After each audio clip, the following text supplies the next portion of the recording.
So here at the propagation house at School Farm, I'm just going to look quickly at some of the advantages and the disadvantages of growing seeds indoors in containers, in modules, to start them off, compared to sowing them direct in the ground outside.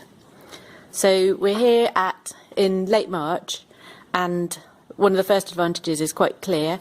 There's all sorts of things growing here, the seedlings all coming up, and we wouldn't have that much growing at all if they were sown directly outside. So here we've got tomato seedlings. We couldn't sow them outside at all in this climate. We've got peppers and aubergines here. We've even got some loofahs coming up over there. And one of the reasons we can grow them in here is that this is a heated bench. So we've got, that's a hot heated mat underneath.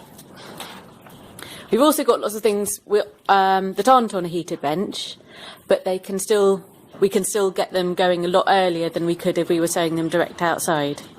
So we've got beetroot, we've got peas, some broad beans. So even though you can sow peas and broad beans outside, we're sowing a lot of them inside just to bring them on a bit more early. One of the other reasons why sowing things inside is a big advantage is that you've got more control over pests and diseases that might get them.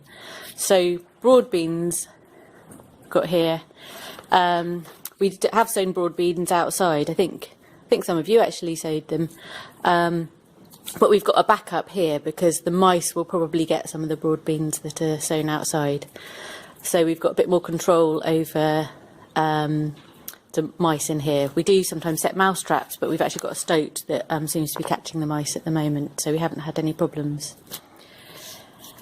And one of the other main reasons that is the big advantage of sowing things inside is that our beds outside aren't ready. They're still covered in weeds. So, or mulched. We're mulching out a lot of the weeds on the beds. So we can get things going here. And by the time the beds are ready, these seedlings will be ready to plant out.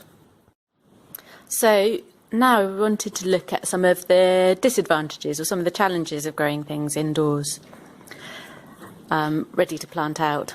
So the first one is the space. So we've got a dedicated propagation house, which is quite a big area.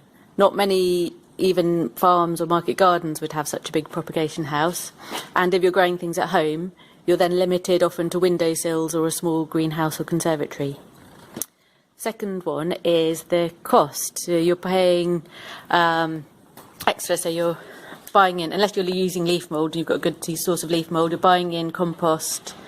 There's a cost involved in running the heated propagation bench, and you've got more equipment. So you're using modules, which are often plastic, almost always plastic. So you've got all these extra things that are needed.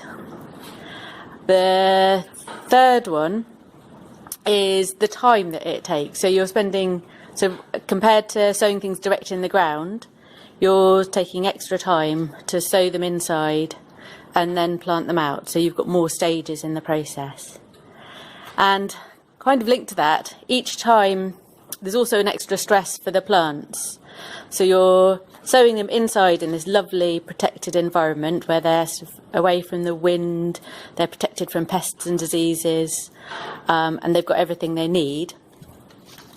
When you plant them out, I'm going to pop this out. So this lovely little lettuce seedling that's had a sort of, life so far in this protected environment is soon going to be going out into the ground, and that'll be quite a shock for it. So when you plant things from indoors to outdoors, they go through something called transplant shock.